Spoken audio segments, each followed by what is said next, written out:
Hola a todos y bienvenidos al Shift Happens Podcast. Aquí, cada semana, conversamos con altos líderes de diversas industrias para descubrir las historias reales detrás de la gestión del cambio. Así que, ya seas un líder atravesando una transformación o simplemente te encanta las buenas historias sobre disrupción, estrategia y resiliencia, estás en el lugar correcto. Porque cuando el cambio ocurre, los grandes líderes se levantan. Y hoy nos acompaña un verdadero agente de cambio, Edgar Moyano, actual vicepresidente ejecutivo de transformación digital en Omnia SB y anfitrión del podcast NT593, donde explora el mundo de los negocios y la tecnología con una mirada estratégica e innovadora. Con más de 20 años de experiencia en tecnología, telecomunicaciones, SaaS y servicios en la nube, Edgar es apasionado por conectar la visión con la ejecución. Edgar cree firmemente que la transformación es un deporte en equipo y lo demuestra con impacto, liderazgo y mucha acción. Bienvenido a Shift Happens Podcast, Edgar. Es un honor tenerte con nosotros. Camila y todo lo que nos están viendo, más bien hacia ti. Gracias por la preintroducción. Me has hecho sentir un poco ruborizado con tantas buenas palabras. Te agradezco mucho. Y obviamente la idea hoy día es conversar con tu audiencia e intercambiar ideas de qué se puede hacer hoy y para que puedan mejorar sus negocios. Ay, me encanta tenerte aquí. No sé si yo comenté, pero yo he hecho un podcast con Edgar en el pasado, con él, y ahora él está con nosotros. En aquella época yo no tenía un podcast, estoy muy encantada de tener Edgar con nosotros hoy. Es la primera vez en español para mí, entonces bear with me. Y no te olvides de decirles que si quieren ver ese podcast lo pueden ver en alguno de los lugares que está justamente en la pantalla, porque en ese momento hablamos de justamente, era hablar de cambio, gerencia del cambio. Y van muy ligados a lo que vamos a conversar el día de hoy. Justamente, muchas gracias. Entonces, Edgar, cuéntanos sobre la experiencia más significativa que hayas tenido en gestión del cambio a lo largo de tu carrera y cuáles fueron los principales desafíos y aprendizajes. Definamos un poco lo que es gestión del cambio, porque justamente nos escuchan muchas personas y significa mucho para diferentes cambios de tipos de personas. Los negocios evolucionan. Hay crisis, hay oportunidades y por lo general cuando tienes un plan año a año tienes que hacer alguna revisión del plan para ejecutar y hacer los cambios en el año. Pero lo más interesante que está pasando en estos días, y creo que vamos a hablar un poco de inteligencia artificial, cuando piensas, ok, lo que hago ahora, ¿cómo afecta 1 año, 3 años y 5 años? ¿Qué debo hacer diferente para tomar esa oportunidad? ¿O qué debo hacer para protegerme de potenciales cambios? En el pasado todos pensábamos que era contrato nueva gente, contrato un consultor, cojo nueva tecnología y creo que durante mi carrera y tú también justamente lo que tú trabajas con tus clientes, lo más importante son primero las personas. Si las personas no entienden qué está pasando, por qué está pasando, cómo les afecta, y qué tienen que hacer ellos, cómo tienen que cambiar y adaptarse, entender qué herramientas requieren y entender justamente cómo ellos son parte de ese cambio, es un desafío completo. Y de eso se trata justamente hagámoslo mejor en inglés la palabra esta, change management, porque si no lo haces, tienes otro problema, aparte del desafío que quieres afrontar, tienes un problema cultural para hacerlo. Entonces tú me preguntabas cuándo pasó. Yo trabajo mucho justamente con tecnología, ayudando a empresas a poder utilizarla para generar negocios. La tecnología cambia cada 6-9 meses. Entonces es bastante seguido. Y de hecho ahora con inteligencia artificial es lo que más me están pidiendo, cómo usarla y cómo pasarla. Entonces usemos la última que ha pasado. Porque me tocaba y cuando ocurrió la pandemia, todo cambió. No era un modelo de negocios, era completamente diferente y era para las empresas vivir o morir. yo llevaba desde el 1995 explicándole a las compañías qué era esto de ser digital y fue bastante complejo. Ahí tuvimos un mes para hacer cambiarlo todo, borrarlo todo, no dar los pasos completos, pero al menos dar pasos iniciales para que las compañías, los empleados, la economía siga funcionando. Entonces yo diría que nos forzaron, lo hicimos, dimos unos pasos, pero creo que aún falta bastante para ejecutar esos cambios que estamos hablando. ¿Y qué crees que falta? Falta un poco de todo, más o menos. Insisto, el problema yo no creo que sea tecnologías, porque siempre se hablaba que tecnología era el problema, o tecnología había que crearse. Cuando sucedió esto, no tuvimos opción, tuvimos que decidir hacer y trabajar y vivir y sobrevivir con lo que teníamos.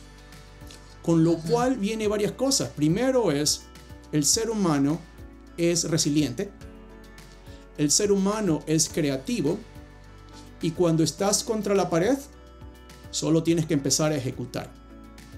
No buscas perfección, lo que buscas es ser productivo y trabajar con lo que tienes.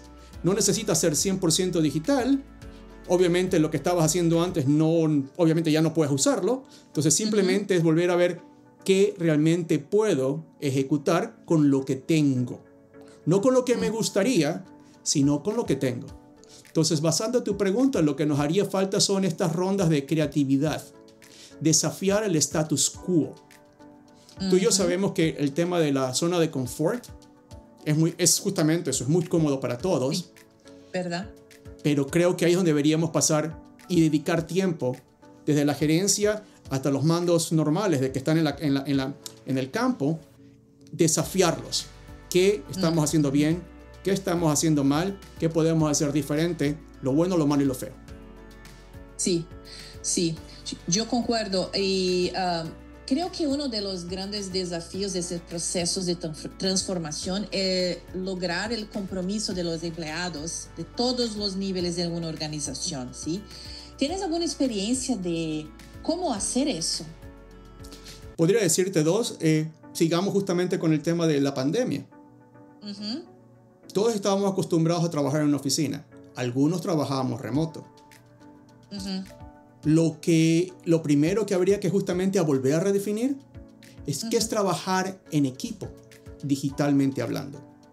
¿Sí? Hoy, por ejemplo, nos hemos acostumbrado a este tema de virtual con los Zooms.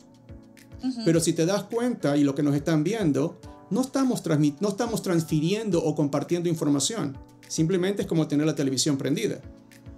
Sin embargo, en la vida real, hoy por hoy tienes, por ejemplo, tú y yo trabajamos mucho en Latinoamérica, con Europa y en las Américas. Cada uno tiene su propio uso horario.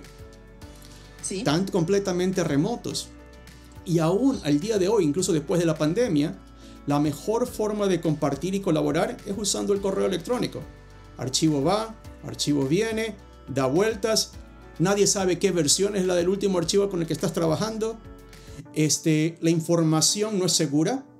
Por ejemplo, información que tengo que compartir contigo, pero no quiero que la vea justamente el otro partner que está en Europa.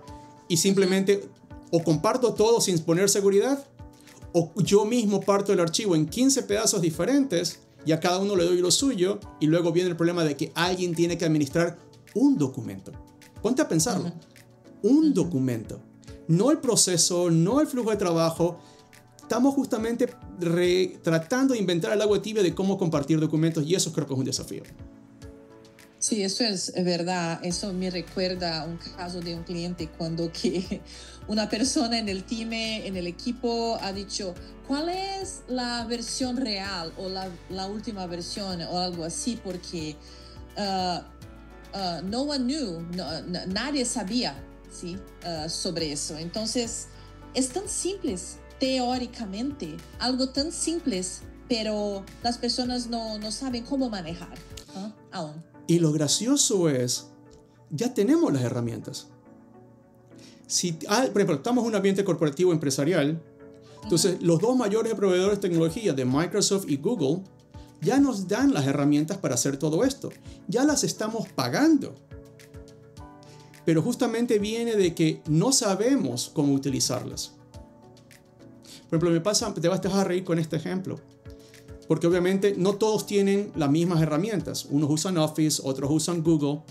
Y cuando mis amigos quieren compartir las cosas en Google, el primer problema que te sale es no tienes el user y el password para poder acceder al archivo, porque viene de una cuenta privada. Y luego le preguntas, comparte el archivo, o sea, anda y busca los permisos de seguridad. No saben ni por dónde empezar a hacerlo.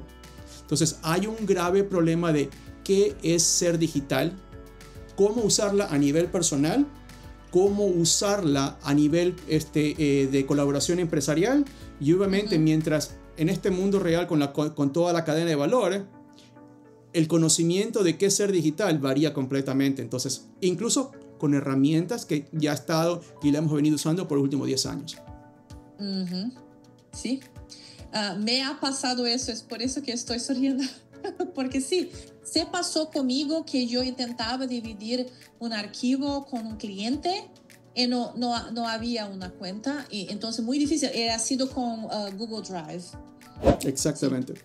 Sí, es verdad. Y si piensas en alguna transformación que viviste, Edgar, que no haya salido muy bien, ¿tiene alguna historia para contar o alguna experiencia que ha vivido que miraste en un cliente que no se ocurrió bien, muchos problemas, mucha resistencia, cosas así que han pasado? Por supuesto. De hecho, es lo que más sucede en la práctica, en la vida real. Uno piensa, y lo normal es que creas tus productos y servicios y que todo el mundo lo va a entender o lo va a usar.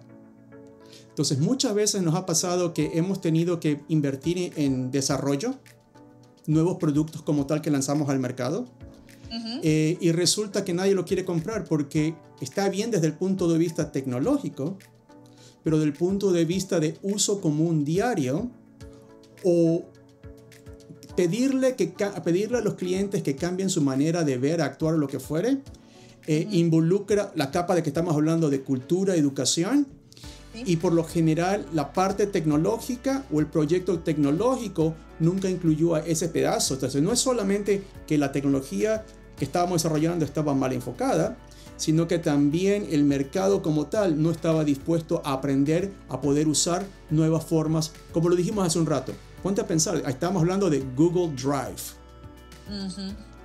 La tecnología existe por 15 años, sin embargo, creo que un 10-15% de las personas solo saben usarla y está ahí. Entonces sí, hay algunos ejemplos que podría contarte. Incluso yo mismo hice algunos locos.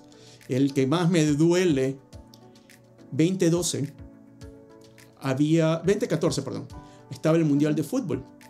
¿Sí? Y desarrollamos una tecnología en ese momento que era una mezcla de varias cosas. Básicamente lo que teníamos podía transportar a las personas que estaban en la casa viendo el Mundial de Fútbol en Brasil, las podía sentar literalmente en el estadio, podías estar en Miami, podías ir justamente a Brasil y usando la televisión o el celular, tú podías ver todo en 360. No solo el streaming del juego, sino que tú te transportabas y estabas sentado ahí. Sí. Y no usabas cascos, usabas o la pantalla, la tableta o el celular, y funcionaba. Hacía el streaming, podíamos ver la pelota, estaba sentado, podías escuchar lo que estaba conversando. Tuvimos un par de clientes, pero justamente lo que te decía, tecnología funcionaba, pero no le pudimos explicar a las televisoras de todo lado cómo monetizarla, cómo hacerlo más rápido. Y todavía creo que creamos algo que no era el momento ni el apropiado, y justamente fue un error que tuvimos y nos costó bastante. Sí, wow. Es un gran ejemplo. En este caso, una resistencia muy grande porque cómo monetizar, que es una parte, claro, muy importante de todo. Y se habla un poquito de resistencia. ¿Cómo que motivas a las personas al buy-in, así, a engajar a algo nuevo, a algo innovador en una empresa?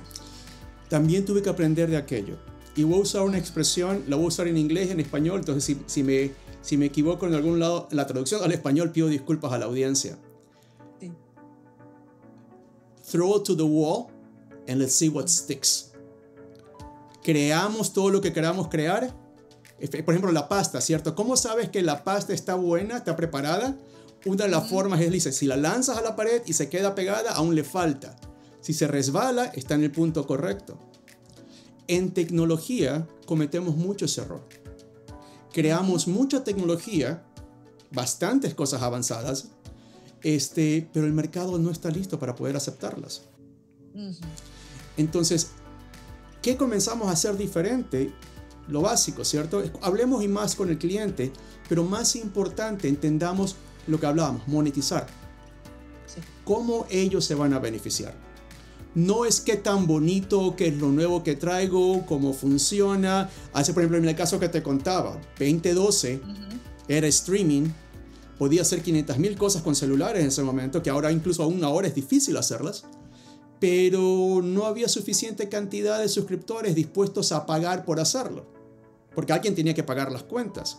Hablamos con marcas y como era muy nuevo no lo entendían, lo podíamos mostrar, hicimos pilotos, pero no generaba mucha escala. Entonces, pudimos probar la tecnología, estuvimos en el mundial, estuvimos transmitiendo de esta manera, pero obviamente fue el desafío de la tecnología. ¿Cómo hacer para que ellos hagan plata? Ok, sí hace sentido. ¿Lo que harías de diferente si pudieras hoy en este ejemplo? Justamente eso. Paso mucho tiempo hoy cómo ellos van a hacer dinero. ¿Cuál es el caso de negocio? Y ojo, hay varias formas de hacer dinero. Uno, obviamente, ventas.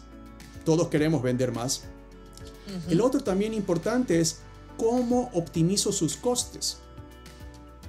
Porque tienen que producir, cómo la tecnología los ayuda a ser mucho más eficientes.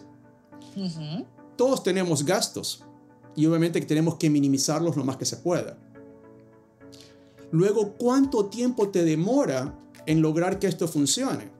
Si se va a demorar 2 años, perfecto, quiere decir que necesito que la monetización sea mucho más grande.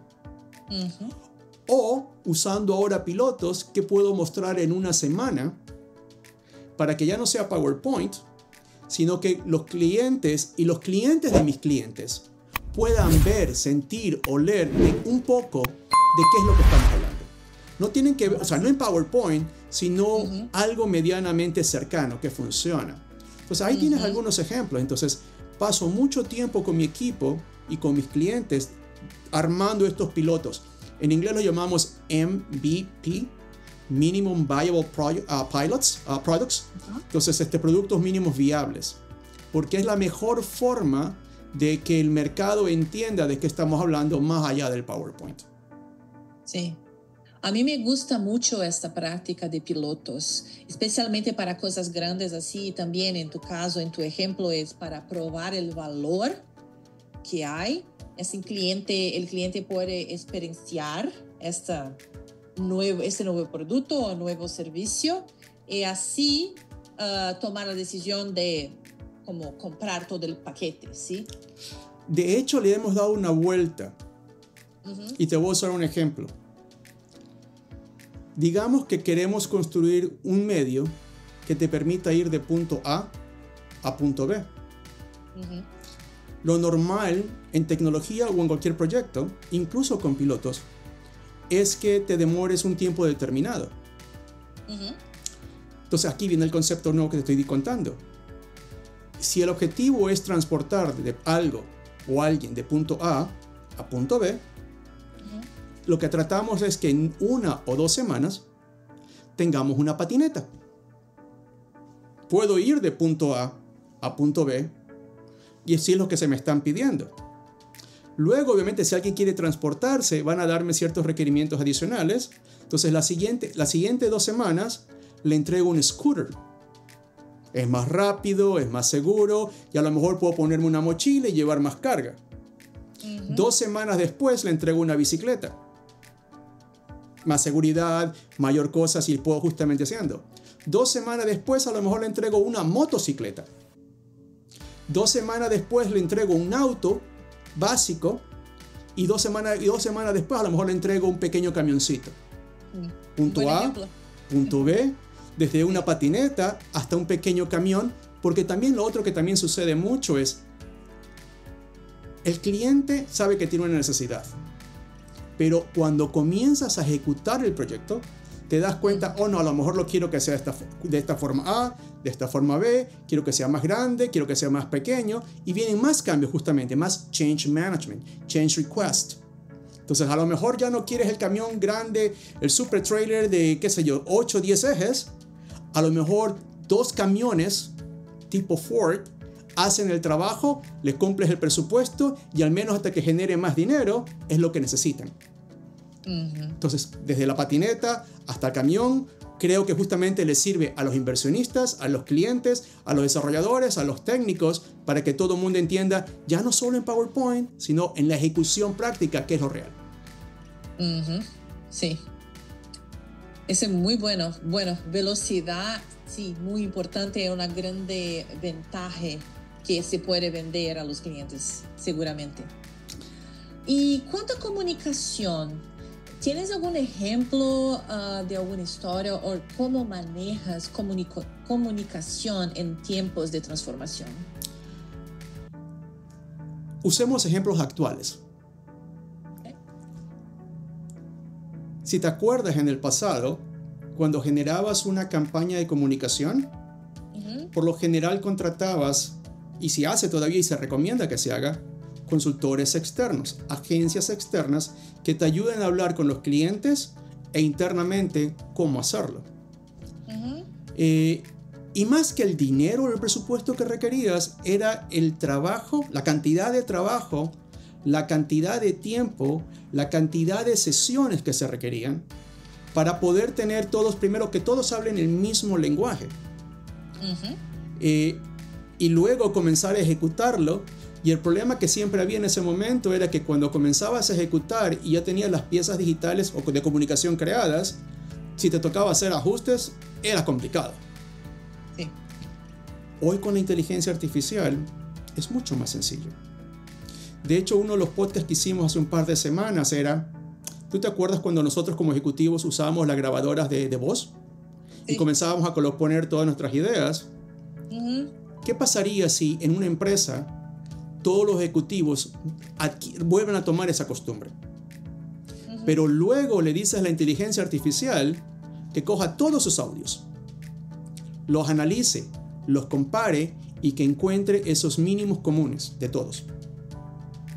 Para que justamente trabajando con las agencias internas de marketing o la externa, entiendan qué es lo que está en la cabeza de los ejecutivos, qué es lo real, qué es lo que va pasando. Y que, por ejemplo, lo típico que usamos mucho, ¿verdad? Si yo tengo que educar a alguien que en 30 segundos pueda comunicar ese mensaje que estamos hablando, le digo a la máquina, compara, agrupa, prioritiza, sepáralo en varios segmentos. Este es mensaje 1, mensaje 2, mensaje 3, y para cada uno de ellos, estos son los 30 segundos que tienes que hablar. Lo que hubiera tomado en la ejecución de un proyecto a lo mejor 6 meses, de broma en broma, en menos de una semana ahora, puedo tener algo muy visual. Gráficos, videos, música de fondo, el mensaje de los 30 segundos, a lo mejor en menos de una semana. Y si tengo que volver a cambiarlo en 2 semanas, porque las cosas suceden, hago el mismo proceso y lo puedo entregar. Y por seguro adaptar a la audiencia específica que necesitas, ¿no? Es correcto, comunicar. Porque justamente digamos que le quiero hablar a mis proveedores número 1 que se encargan solamente de esta cantidad, porque yo estoy haciendo cambio entre mi empresa. De nada sirve que le comunique a ellos lo que estoy haciendo con mi proveedor número 2. Si tengo que hacer al interior de mi empresa cambios justamente para el mercado americano o el mercado un país en Latinoamérica, donde los problemas legales son completamente diferentes, tengo las políticas de la compañía que son comunes, pero luego tengo que customizarlo, la parte legal, para Estados Unidos o para el país que estamos hablando, y lo puedo hacer. Y los clientes, oh por Dios, eso es justamente más interesante porque cada uno tiene su propio historial, su propio lenguaje de cómo se comunican o cómo entienden las cosas. Potato, tomato, es exactamente lo mismo, y sí, hoy por hoy, al usar inteligencia artificial, puedes ajustarlo para tener ese tipo de mensajes.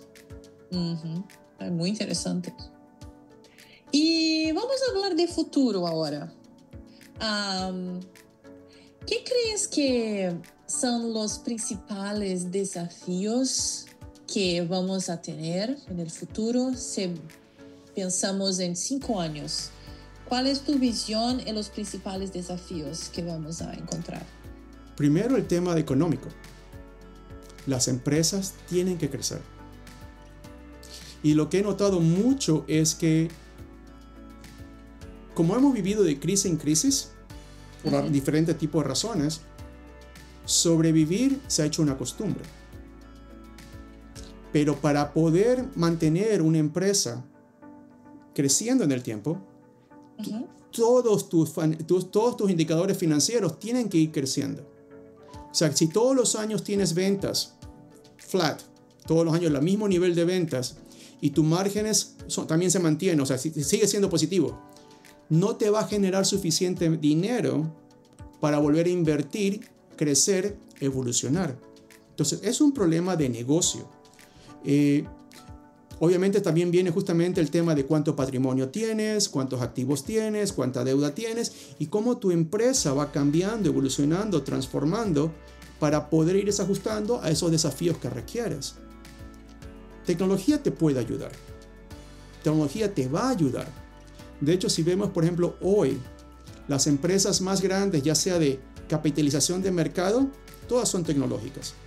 Si vemos cuáles son las empresas que más venden en los Estados Unidos, todas son tecnológicas.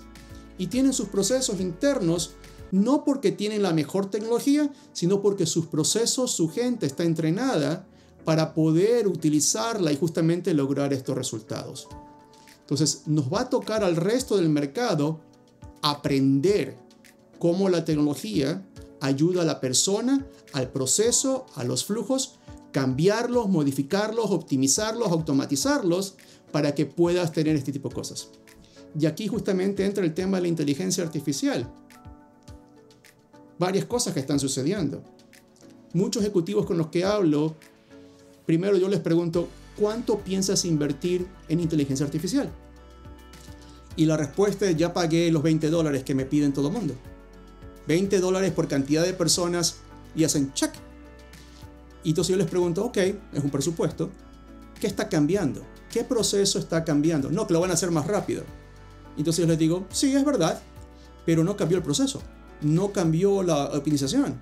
Entonces, no sabemos todavía, por ejemplo, qué realmente es. Hay 3 palabras que estoy usando mucho con los clientes ahora. La primera es aprender. Obviamente hay que aprender lo que es la inteligencia artificial. Pero más que aprender, ¿qué es y qué no es? Porque también si nos damos cuenta, y todos estamos usando inteligencia artificial estos días, la forma que la inteligencia artificial presenta resultados cambia cada 2 semanas. No es estable. Si uso una compañía de inteligencia artificial, los resultados que me da la otra competitiva me presenta cosas diferentes cada una. Entonces, si todo está cambiando, esa parte de aprender no es estable, porque toma tiempo, somos personas. La segunda palabra es cómo lo que ya aprendí lo puedo adoptar a la operación mía del día a día. Ya no solamente es copiar y pegar, sino justamente qué cambios puedo hacer para mi propio negocio, para mi propia persona, para mis propias funciones o para mi propio equipo, algo que ya existe y cómo lo usamos diferente. Se van a aprender, adoptar y la última es evolucionar. Cuando la organización ya sabe cómo con esas cosas básicas comienzas a actuar completamente diferente. Ya no dependes del consultor, ya no dependes del siguiente template que todo el mundo empieza a usar, sino que tú mismo como organización dices, no, así lo vamos a hacer, esta es la forma nuestra propia de hacerlo, estos son los cambios que estamos haciendo para que sea diferente. Eso es justamente lo que debería comenzar a pasar los siguientes 3, 4, 5 años, porque otra vez, eso es lo que te va a ayudar a tener tus resultados de negocio. Gran información, muchas gracias por dividir, porque aprender, adoptar y evolucionar. A mí me gusta muchísimo. Y sabes que tú estás hablando en cosas que cuando yo trabajo con los mis clientes, hablamos que es esta foundation o base de trabajo que es personas, procesos, herramientas, en este caso tecnología, es siempre con una buena comunicación. Así que es como los míos principales puntos que trabajo con los clientes dentro de la metodología de Change Management. Yo creo que es muy bueno, y principalmente colocando estos spices aquí en la sopa, como que puedo decir, como aprender a adoptar y evolucionar. Muchas gracias, muy bueno. Trabajando con los clientes hemos ido ajustando y entendiéndolo, porque también nosotros pensábamos, eso es otra cosa que de mis cosas que he aprendido es, obviamente, como estoy metido en el medio, entiendo la tecnología porque me tocó crear mucha de lo que existe el día de hoy. Sí. Pero eso no significa que todo lo que están haciendo tecnología entiendan qué hay y cómo usarla. Porque justamente viene ese cambio que estamos hablando. ¿Cuánto tiempo? A cada persona le toma cosas diferentes, tiempos diferentes. Sí. Entonces, por eso creo que ese es el gran desafío de los siguientes años que viene. La inteligencia artificial ya está probada, funciona. Y creo que se ven cosas muy maravillosas. No decimos que es perfecta, pero es maravillosas. Pero es como cuando comenzamos todos a usar Excel. La forma que tú usas Excel, la forma que yo uso Excel, dependiendo de mi sombrero. Porque mi sombrero tecnológico lo uso de una manera, pero mi sombrero financiero de analista lo usa completamente diferente. Sí, seguro. Y va a ser lo más probable que sea diferente a lo que tú lo hagas o lo que nos están viendo lo usen. Es exactamente lo mismo con inteligencia artificial. Lo otro que estamos pensando es, si tengo una persona en la oficina usando inteligencia artificial, pero nunca más ha visto cómo otras personas la usan, las mejores prácticas, lo que se llama, no creo que pueda aprender o le va a tomar mucho tiempo hacerlo y se va a frustrar. Sí. Le tomó tiempo aprender a usar Excel y de los números dicen que, por ejemplo, de Excel, la funcionalidad que está embebida, si usamos el 20%, a lo mejor es mucho. Oh, sí, yeah. Es exactamente lo mismo que va a pasar con la inteligencia artificial. Otro ejemplo. Tú y yo usábamos máquinas de escribir. Sí. Word, o el equivalente de Google, seguimos usando máquinas de escribir. Digitales, pero no hay ninguna diferencia. Entonces va a tomar un tiempo. Hay que educar, hay que capacitar, hay que comunicar y mostrar qué hacerlo. Por eso, aprender, adoptar y evolucionar. Así, me gusta muchísimo. Y otra cosa, cuando estabas diciendo, Edgar, que yo pensé es que está hablando de la parte de investimento, cómo investir, y los CEOs que estás hablando de la parte de investimento de inteligencia artificial. Yo creo que necesitamos cambiar la forma de mirarla y poner inteligencia artificial como parte de la estrategia de la empresa y tratar como tal, como una herramienta esencial para manejar de ahora adelante, ¿sabes? Y no simplemente, así, inteligencia artificial está ahí, bueno, no sé, tecnología quizás IT, né, TI, trata, maneja, está muy bueno, no. Es tan grande, puede ser tan importante para tu compañía que necesita ser mirada y manejada de una forma distinta y como más importante. Usemos ese ejemplo que acabas de mencionar. Tú tienes a los grandes jugadores de tecnología. Microsoft, Google, Amazon, Nvidia. Y el negocio de ellos y las universidades es crear los fundamentos básicos de la inteligencia artificial. No es lógico que una compañía, no importa el tamaño que fuere, quiera crear su propia versión de inteligencia artificial. Es lo que estábamos viendo. Compren los chips, comiencen a capturar los datos, crean los data centers y viene el tema. ¿Cuánto tengo que invertir? ¿Cuánto tiempo tengo que invertir? ¿Y qué retorno voy a tener? Por lo general, lo que va a pasar es que si le dices eso al departamento de tecnología, él va a querer competir con Microsoft, con Google y con Amazon, lo cual nunca van a poder ganarles. Entonces, más bien lo que habría que decirle, no al departamento de tecnología, sino a las unidades de negocio. Si quiero vender 30% más año a año, ¿cuál es mi proceso? ¿Qué es repetitivo? ¿Qué puedo optimizar? ¿Qué puedo automatizar? Y ahí sí, también falta cómo educo a mis empleados que sea diferente. Y en función de eso le digo, siéntense ahora con tecnología para que ellos hablen con estas compañías grandotas y desarrollemos nuestros propios casos de cómo, utilizando lo que ya está disponible, poder ponerlo en práctica. Entonces, por ejemplo, lo que hemos hecho internamente, para que te hagas una idea, antes trabajando con agencias de mercadeo justamente, ¿cierto? Para hacer un video de estos promocionales, los típicos comerciales de 30, 40, un minuto, o incluso los de lo que usan las empresas para contar su historia anual, tomaba un montón de plata y se demoraba mes y medio. Hoy lo podemos hacer en una semana. Y varias veces diferentes, dependiendo de lo que queramos hacerlo. Entonces pasamos de un presupuesto enorme a un presupuesto mucho más efectivo, de recursos que se dedicaban en un mes, mes y medio, justamente a poder hacerlo así de rápido, una semana. Y si hay que hacer cambios, la siguiente semana también tenemos cambios. Entonces, creo yo que es mucho más efectivo y productivo. Ok, sí, muy bueno.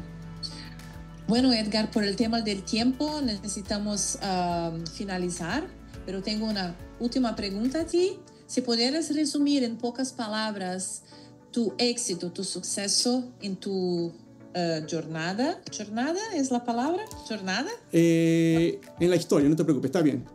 Sí, en tu historia. Ok. ¿Qué dirías? Un buen mentor mío siempre me lo digo en su momento y me lo recuerda cada vez que hablo con él. Sí.